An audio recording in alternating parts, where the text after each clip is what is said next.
right there. Doing a move.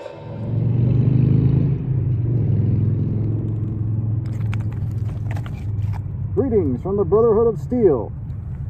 Here to deliver this special Nellis Air Force Base snow globe.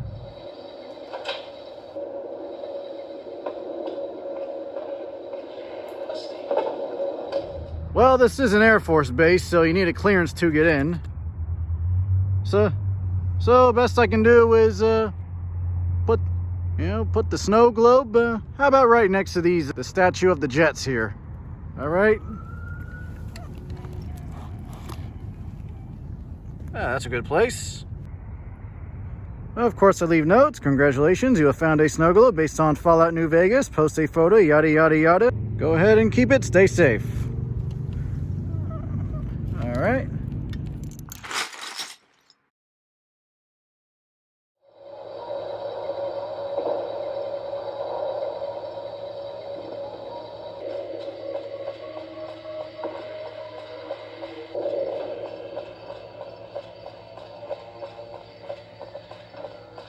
A long time ago, long before the war that killed just about everything that ever lived, a bomber crashed not far from here. This bomber crashed down in Lake Mead, pretty damn near intact. When we got to Nellis, see, I found this article in a magazine all about it. Wait, that's actually, there's some truth to that. That's not just something in a video game.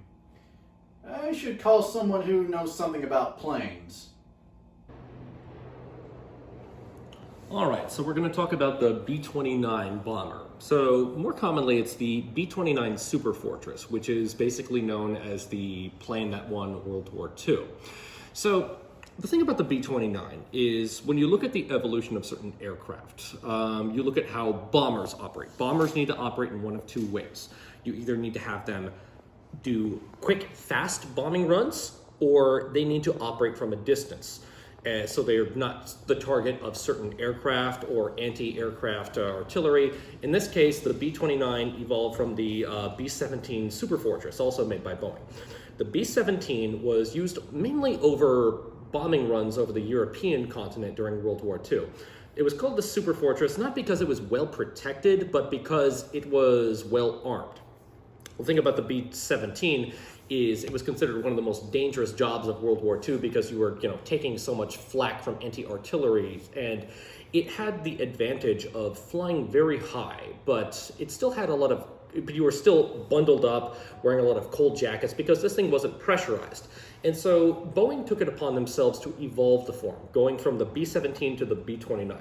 The B-29 actually was the first bomber to actually have pressurized cabins, so you weren't freezing when you're up that high. The whole reason for being up high on bombing runs is mainly for the fact that it got really cold, and if you're really high up, other interceptors or fighter aircraft can't fly that high in order to, try to attack you for that. So the B-29 was mainly utilized over the Japanese mainland when the United States began overtaking Japanese occupied islands such as Okinawa, Iwo Jima, and the Philippines, which put them in close range to perform bombing runs over Japan. Another B-29 was dispatched to conduct a bombing run over the city of Hiroshima with the first atomic bomb. It was bombed into oblivion. 80,000 people died. Japan refuses to surrender. A few days later, a B-29 takes a bombing run and takes the next atomic bomb over the city of Nagasaki. Over 60,000 people died. However, Japan refuses to surrender.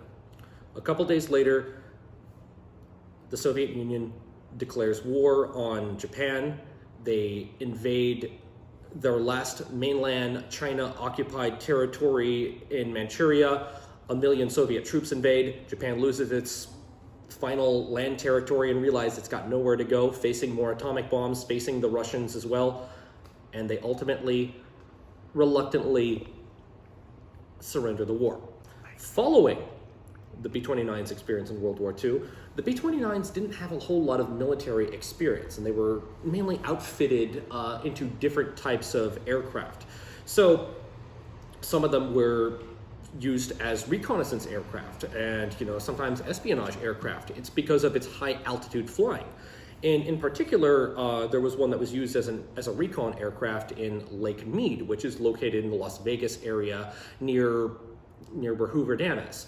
One was actually doing an atmospheric recon mission, just collecting some data, and when it came back in for a landing, it actually suffered a malfunction and tried to land skidding on the air, coming down, and actually trying to conduct a safe landing on the lake, where it ultimately lost control of its engine and landing gear and crashed. The crew evacuated, and it sank to the bottom of Lake Mead. In recent years, the whole thing about the Fallout crowd has actually taken an interest in that particular B-29 as it sunk to the bottom of Lake Mead. And with Lake Mead, it actually has become an exploratory atmosphere for scuba divers to check out the wreckage of this B-29. This day, the Lake Mead B-29 bomber still remains at the bottom of the lake. It has a cult following with people coming to see it in scuba diving forums, and is given a new renaissance after it was apparently a side quest in the Fallout series. Well, thank you, someone. Very informative. Good to hear.